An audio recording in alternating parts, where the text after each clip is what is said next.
going on, everyone? Here again, here for you, some Call of Duty Black Ops 2, playing some hardpoint, some multi-team hardpoint, this time on the map raid, using the QBB LSW light machine gun.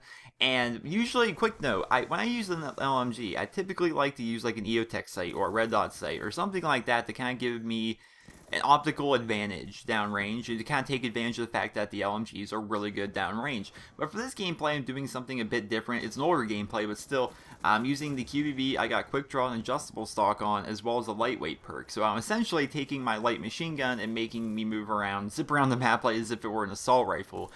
I'm not convinced this is the best way to run the LMG, but it's a pretty good way, and it makes for a pretty good gameplay here, and I think you guys all enjoy it. Also, do you guys remember the advertisements for Black Ops 2 before it came out, the future is black? Well, they must have meant that black host migration screen, because there's 3 of them in this gameplay. Black Ops 2, that's what's killing it for me, is like, it's just, like, every game seems to be like a 6v2 whenever I'm playing the game. Like, everyone just quits out. It's ridiculous, but either way, it's pretty good gameplay. I hope you guys all enjoy it. So, the topic for today is going to be similar to what we've done in the past couple days, and it's kind of breaking down things from E3. Now, this isn't technically, like, directly from E3 itself, but it discusses a lot of things that were, like, revealed to us at E3. So, there's a website called 4chan, and it's a weird website. It's similar to Reddit, and you post anonymously to it.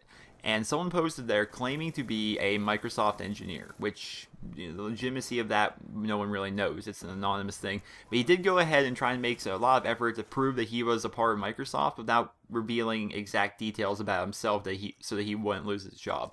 He explained that I work at this studio on this street. The Thai place in the cafeteria has double punch Wednesdays. Go ahead and call and verify if you don't believe me. Things like that to try and prove that he was legit. But then again, at the end of the day, there's no real confirmation whether or not this guy was legit or not. Okay, but basically what he did, he wrote page after page after page trying to explain what Microsoft did and kind of just like how it makes sense and kind of explaining it into a different way about a lot of things that Microsoft's talking about. So what I'm going to do is I'm going to read for you guys a couple things that he has said, and I'm going to go ahead and try and break it down for you. So the first thing he says, the always online DRM is really similar to Steam. You can log in anywhere and play your games. Anyone in your house can play with the family Xbox. The only difference is Steam, you have to sign in before playing. And Xbox does it automatically at night for you once every 24 hours. The goal is to move towards digital downloads, but GameStop, Walmart, Target, and Amazon are all kind of entrenched in the industry. They have a lot of power, and the shift has to be gradual. Long-term goal is Steam for consoles. If you would like to always stay with what you have, then keep the current consoles or buy a PS4. We're trying to move the industry forwards towards digital distribution, and it's a bumpy road.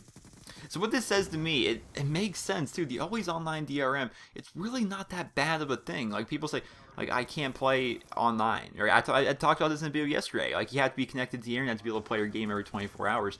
And I'm like, wow, that does kind of stink. But now I'm sitting there thinking, it's almost the exact same thing as Steam. Now, I have reliable internet. My internet really doesn't go out much. And I have Steam, and I have a couple games on Steam. We have Sniper Elite Nazi Zombie Army. I got Call of Duty 4, which I play kind of frequently on the PC, not all a lot. And I also have World at War from Steam, where I play all my custom zombies. So I do play these things all a lot. And it's true, you do have to sign into it to be able to play it. But once you do play it, it's right there. It's always there for you to play. And it's a digital copy. It's not a physical copy that can never stop working, right? For example, my Call of Duty World at War for the Xbox 360, I don't know where it is. And if I did find it, I don't know if it would work because that disc is, 5 years old now, right? It's very old. So the idea of digital distribution is not a bad thing in my eyes. And basically what they're trying to do with the Xbox One is make it more like Steam. And Steam is a really good system. A lot of people really like Steam. Steam is like the godsend. I didn't write this stuff down, but he mentioned a lot in the little article that digital distribution will cause for lower game prices. Now, whether or not, I don't know if that's true or not, I'm not sure. If you're cutting out the middleman, if you're cutting out people like Walmart, Amazon, Target, and all the people he mentioned, then we can probably get a more direct sale of the game, directly from the publisher to the consumer. And if we have that, we have lower game prices. So that could be a possibility with all this digital download distribution, all that good stuff. Now, we're going to keep on going forward. Complete or a current plan is basically you're fucked after 24 hours. Yeah, I know it kind of sucks, but I believe they will probably revisit the time period and or find a different way to call in to ensure that you haven't sold your license to GameStop or anything. But there is no plan yet. I'm hoping to change it, but I won't work on it, so I don't have much influence there. If the power goes out, then you aren't playing your games. I'm assuming that you have the internet goes out, but the TV and your Xbox still have power going to them.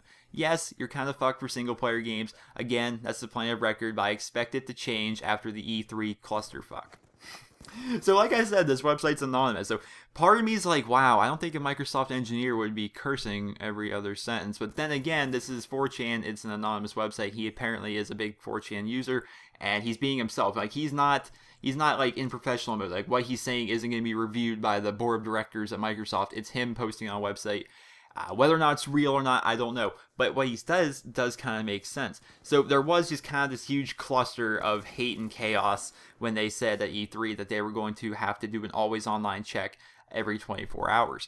And he's hoping that it's going to get revisited. He's pretty much predicting that 24-hour period is going to be revisited after that whole E3 thing, which is a good thing.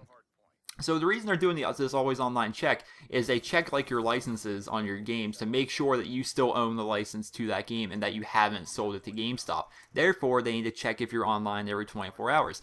To me, I'm sitting here thinking, well, wouldn't it... I don't think it'd hurt them that much if they were to change that to a week. Right? If you were to take your game and you were to sell it back to GameStop or whatever, and you were to transfer over the license of that game, the most you would have it is a week.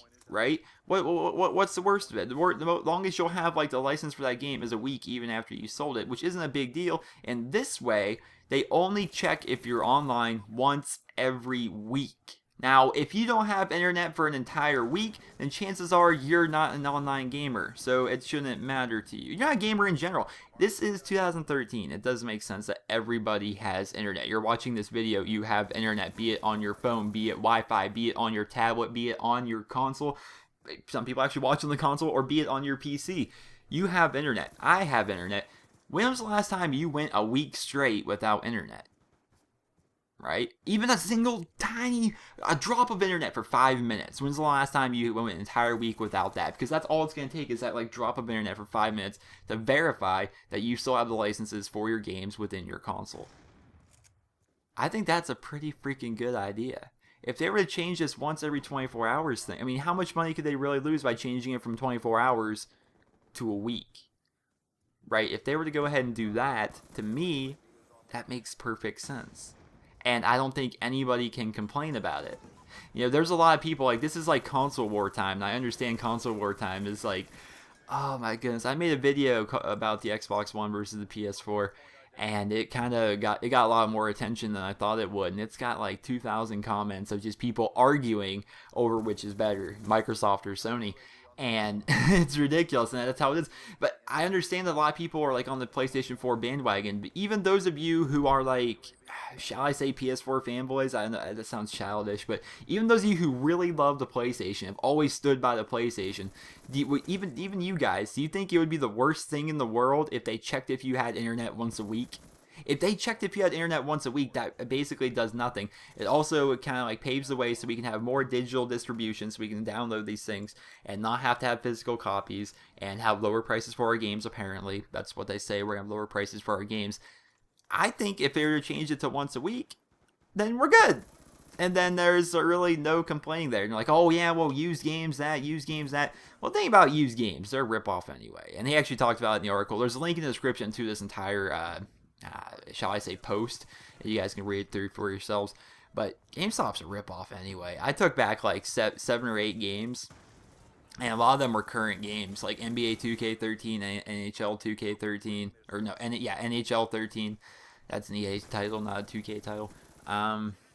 I took back Forza, I just took back tons of games. It was like 6 or 7 games, and I got like $60 worth of store credit or something like that, or like $30 cash for like 7 games, and each one of these games like is still like a pretty new, current, big game. And I mean, they're rip-off anyway. And who actually, I don't know about you guys, but I don't buy used games because they don't work.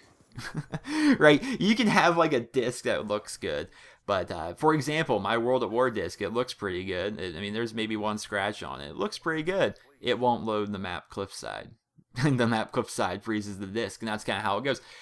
I don't personally buy used games, right? The used games thing is not a big deal for me. And now that I think about it, the idea of, oh, your friends can't play your games. My friends don't play my games. They have their own copy. You know, I don't know. I'm just rambling on here. But I hope you guys all enjoyed the video. Hopefully you guys enjoyed this little presentation. And if there's any legitimacy to this guy's claim, then I think Microsoft is kind of going to rebound a little bit. Now we need an official statement from Microsoft saying maybe they will revisit the current plan of an always online check every 24 hours. My opinion, move that sucker back a week. If you make it so they check only once a week, it's great. If you don't have internet for 5 minutes once every 7 days, then you don't deserve to play video games. That may sound, I don't know if that sounds mean, but everyone has that, right? Everybody has that. If you don't, then you don't have Xbox Live, then you don't play video games, right? You have internet. Everyone has internet. So hope you guys all enjoyed the video. I'm running over the gameplay like I do in every single video I've ever made ever. Please don't leave a rating where you guys will video deserves, and let me know your thoughts about the always online DRM, how they plan on trying to make a console version of Steam where we have digital downloads, and how that's going to lower game prices, and how they think it's going to make things better. Because I kind of agree. So hope you guys all enjoyed.